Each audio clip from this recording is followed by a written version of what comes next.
5th को। तो इस क्वेश्चन में हमें यहाँ पर फिगर दी हुई है। क्वेश्चन है हमारा, an oil funnel of tin sheet consist of a 10 centimetre long cylindrical portion attach to a frustum of a cone. तो यहाँ पर कहा गया है कि एक ऑयल फनल है, यानी कि एक कीप है जिससे हम ऑयल वगैरह को बॉटल्स के अंदर डालते हैं, और ये फनल हमारी टिन शीट से बनी हुई है।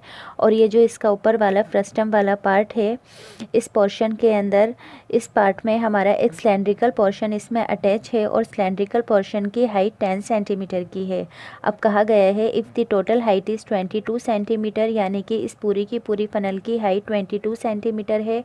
Diameter of the cylindrical portion is 8 centimetre, और सिलेंड्रिकल पोर्शन का डायमीटर हमारा 8 सेंटीमीटर है। And the diameter of the top of the funnel is 18 centimetre. Funnel के टॉप का जो डायमीटर है 18 सेंटीमीटर है। तो हमें यहाँ पर फाइंड करना है area of the tin sheet required to make the funnel, यानी कि इस पूरी की पूरी फनल को बनाने के लिए कितनी टिन शीट लगी है, यानी कि हमें इस पूरी की पूरी फनल का एरिया फाइंड करना है। तो यहाँ पर हमारी फ़नल की शेप कुछ इस तरह की है, यानी कि ऊपर की साइड फ्रस्टम है और नीचे की साइड हमारा सिलेंड्रिकल पोर्शन है।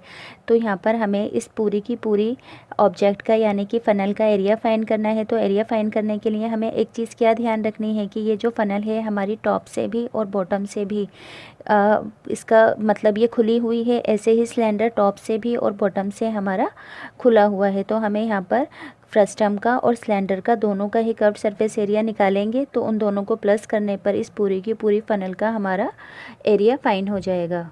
तो फर्स्टली हम अपने मेज़रमेंट लिखेंगे। डायमीटर ऑफ सिलेंडर 8 सेंटीमीटर है, तो ये रेडियस हमारी डायमीटर की हाफ होकर 4 सेंटीमीटर आ जाएगी। और हाइट ऑफ सिलेंडर क्या है हमारी 10 सेंटीमीटर्स।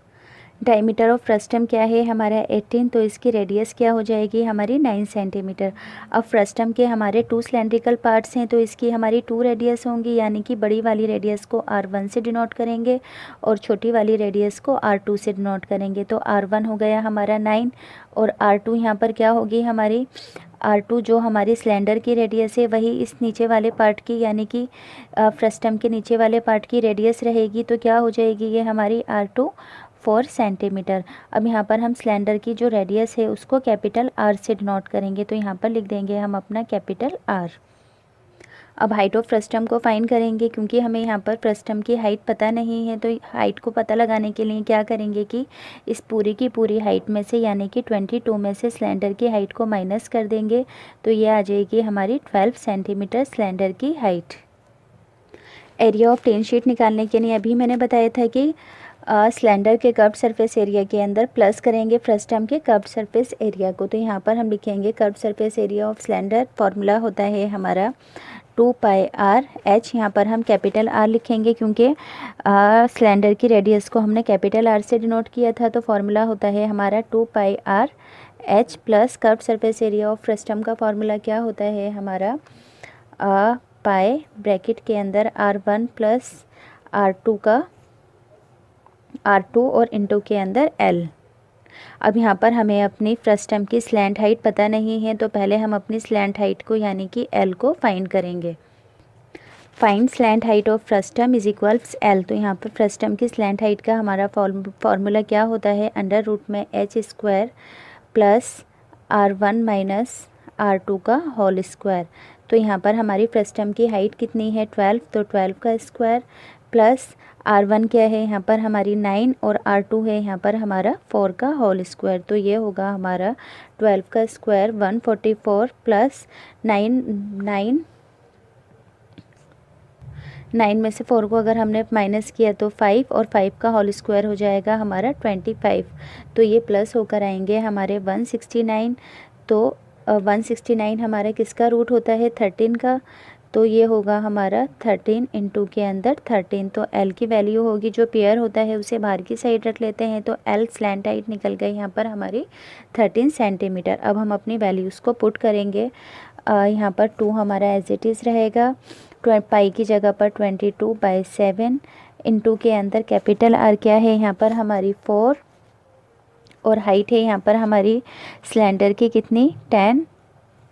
अब यहाँ पर प्लस पाई की जगह पर 22/7 ब्रैकेट के अंदर R1 है हमारा 9, और R2 है यहाँ पर हमारा 4 और स्लैंट हाइट अभी हमने अपनी 13 फाइंड की।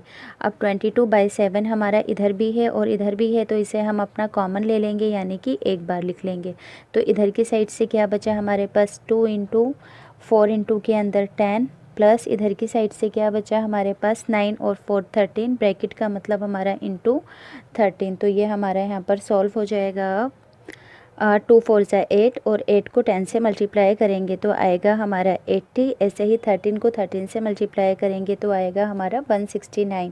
अब यहाँ पर हम क्या करेंगे कि यहाँ पर लिख देती हूँ नीचे की साइड 22/7 इंटू के अंदर इन दोनों ही वैल्यूज़ को प्लस करेंगे तो ये आएगा हमारा 249। अब कोई भी वैल्यू कैंसिल आउट नहीं हो रही है, तो 22 और 249 को मल्टीप्लाई करेंगे तो आएगा 5478 डिवाइडेड बाय 7।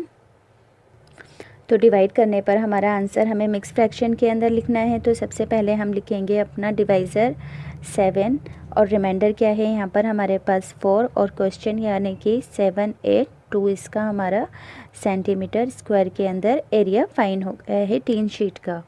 तो क्वेश्चन